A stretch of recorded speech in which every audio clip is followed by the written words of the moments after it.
Price B to the Lord Jesus. இயேசு கிறிஸ்துவினால் உங்களுக்கு சமாதானமும் சந்தோஷம் உண்டாவதாக.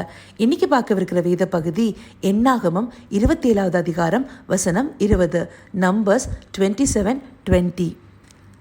இஸ்ரவேல் புத்திரராகிய சபையார் எல்லாரும் அவனுக்கு கீழ்ப்படியும் படிக்கு உன் கனத்தில் கொஞ்சம் அவனுக்கு கொடு.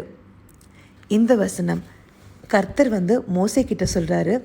யாரை பற்றி சொல்கிறாரு? யோசுவாவை பற்றி. அதாவது வாக்குத்தத்தம் பண்ணப்பட்ட தேசமாகிய கானானுக்கு மோசேக்கு அப்புறமா இந்த இஸ்ரவேல் புத்திரரை வழிநடத்துறதுக்கு யோசுவாவை ஆண்டவர் தேர்ந்தெடுக்கிறாரு. அப்போ யோசுவாவுக்கு இந்த எல்லா இஸ்ரவேல் புத்திரருக்கு முன்பாகவும் அந்த ஆசாரியருக்கு முன்பாகவும் யோசுவாவை நிறுத்தி மோசேக்கு அப்புறமா இவருக்கு கீழ்ப்படியும்படியாகவும் அவருடைய கனத்தில் யோசுவாவுக்கு கொஞ்சம் ஷேர் பண்ணும்படியாக தேவன் மோசேக்கு கட்டளை கொடுக்குறாரு. இந்த இடத்துல நம்ம பார்த்தோம்னா மோசே தன்னுடைய ஸ்தானத்தை யோசுவாவுக்கு விட்டு கொடுக்குறாரு. அது மாத்திரம் இல்லாமல் தன்னுடைய ஹானரை ஆண்டவர் ஷேர் பண்ணிருக்க சொல்கிறாரு.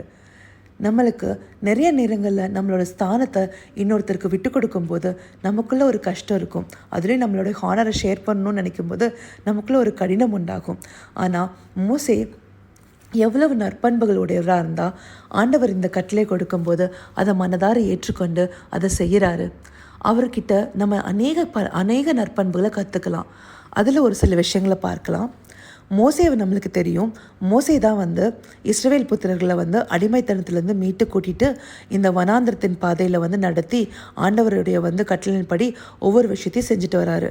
ஆனால் ஒரு இடத்துல, அதாவது இந்த மக்கள் தண்ணீருக்காக தவிக்கும் போது அந்த தண்ணீரை ஆண்டவர் வரவழைக்கிறதுக்கு மோசே கிட்ட ஒரு கற்பாரை நோக்கி பேச சொல்கிறாரு. ஆனால் மோசே அந்த கற்பாரையை கோலால் அடிச்சிடுறாரு. ஏன்னா அந்த மக்களோட முறுமுறுப்பை தாங்காமல் ஒரு கோபத்தில் அவர் அந்த காரியத்தை செஞ்சிடறாரு. அப்போ தேவனுடைய கோபம் உண்டு. அவர் என்ன சொல்லிடுறாரு? நீ வாக்குத்தத்தம் பண்ணப்பட்ட தேசத்துக்குள்ளார போக முடியாதுன்னு சொல்லிடுறாரு.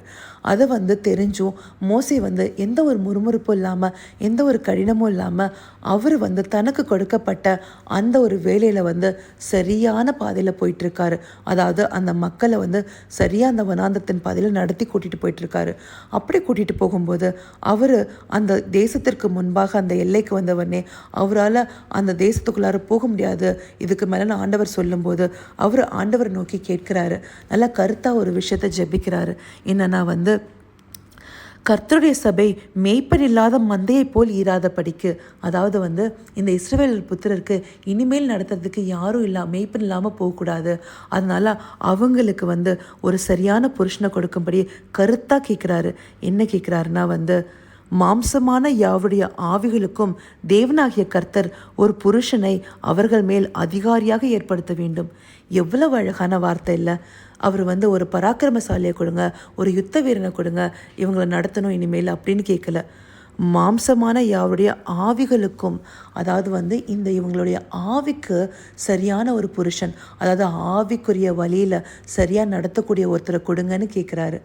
அப்படி கேட்குறதோடு மாத்திரம் இல்லாமல் அவங்கள அவர் ஆண்டவர் காண்பிச்சு கொடுத்ததுக்கப்புறமா அந்த ஸ்தானத்தில் அவங்கள வைத்து அவர் எல்லாரையும் கீழ்ப்படியும் சொல்கிறாரு. இந்த இடத்துல நம்ம கற்றுக்க வேண்டியது, நம்மளுடைய ஸ்தானத்தை இன்னொருத்தருக்கு விட்டு கொடுத்துட்டு வரும்போது அது ஒரு குடும்பத்திலே ஆகட்டும், இல்லை நம்மளுடைய வேலையின் காரியங்களாகட்டும், இல்லை போதவர்கள் அவருடைய சபைகள் ஆகட்டும், அந்த ஸ்தானத்தை இன்னொருத்தருக்கு விட்டு கொடுக்கும்படியாக நம்மளுக்கு ஆண்டவர் ஒரு கட்டளை கொடுக்கும்போது அதை சரியாக செய்கிறது. அதே போல் எந்த ஒரு முறுமுறுப்பும் இல்லாமல் நம்ம அதோட பிரதிபலனை பார்க்கனாலும் பரவாயில்ல. எப்படி இங்கே மோசே அந்த கானான் தேசத்துக்குரிய அந்த பிரதிபலனை பார்க்க போகலங்க போதும் அவருக்கு கொடுக்கப்பட்ட அந்த வேலையை சரியாக செய்து முடிக்கணும்னு நினச்சாரோ அந்த மாதிரி நம்மளுடைய ஸ்தானத்தை நம்ம சரியாக செய்து முடித்து நம்மளை இன்னொருத்தருக்கு விட்டு கொடுக்கும்போது எந்த ஒரு முறுமுறுப்பும் இல்லாமல் எந்த ஒரு கடினமும் இல்லாமல் சரியான விதத்தில் விட்டு கொடுத்துட்டு வரணும். அதே போல் இன்னொரு விஷயம், தேவ சித்தத்தின்படி அவர் ஒருத்தரை கேட்குறாரு. ஏன்னா மோசேக்கு நல்லா தெரியும், இந்த 40 வருஷ காலத்தில் இங்கே யார் பராக்கிரமசாலி, யார் யுத்த வீரன், இது எல்லாமே தெரிஞ்சிருக்கும் போது ஆவிக்குரிய வகையிலும் யார் சிறப்பட்டவங்களும் அவருக்கு தெரியும். ஆனால் ஆண்டவர்கிட்ட கேட்குறாரு, தனக்கடுத்தபடி ஒரு நல்ல ஒரு மாம்சமான யாவருக்கும் ஆவிலின் படி வழிநடத்தக்கூடிய ஒரு புருஷனை கொடுங்கன்னு தேவ சித்தத்தின்படி ஒருத்தர் கேட்கிறாரு. அதனால தேவ சித்தத்தை அறிந்து எப்பொழுதுமே செயல்படுகிற ஒரு குணம் அவருக்குள்ள இருக்கு. அதே போல இன்னொரு விஷயம், மோசே தனக்கு அடுத்தபடியாக இந்த ஸ்தானத்துக்கு தன்னுடைய குடும்பத்தில் இருக்கிற ஒருத்தர், அதாவது தன்னுடைய வாரிசோ தன்னுடைய மகனையோ இல்லை வேறு யாருமோ வரணும், அதாவது அந்த அவருடைய குடும்பத்துக்குள்ளேருந்து யாராவது வரணும், அவங்களுக்கு கனம் உண்டாகணும்னு அவர் எதிர்பார்க்கல. தேவனுடைய சித்தத்தின்படி ஒருத்தர் வரணுங்கிறதான் எதிர்பார்த்துருக்காரு. அந்த ஒரு சுயநலமற்ற அந்த பண்பு, இந்த மாதிரியான பண்புகளை நம்ம கற்றுக்கலாம். இது நம்மளுடைய சொந்த வாழ்க்கையிலையும் நம்ம அநேக காரியங்களுக்கு நம்ம இவரை பார்த்து சில விஷயங்களை நம்ம கடைப்பிடிக்கலாம். அதே போல் சபையின் போதகர்களுக்கும் இது சரியாக உகந்ததாக இருக்கும்.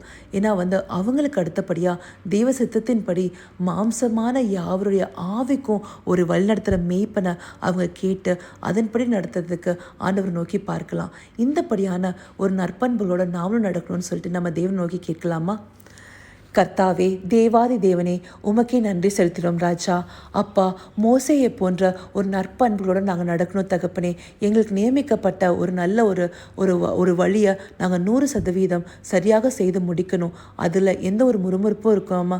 அதே போல் அந்த பிரதிபலனை நாங்கள் பார்க்கலனாலும் எங்களுக்கு அடுத்தபடியாக நாங்கள் நியமிக்கக்கூடிய ஒரு சில விஷயங்களை உங்களுடைய சித்தத்தின்படி நாங்கள் செய்து முடிக்கவும் எங்களுடைய இருதயத்தை நீங்கள் ஸ்திரப்படுத்துங்கப்பா.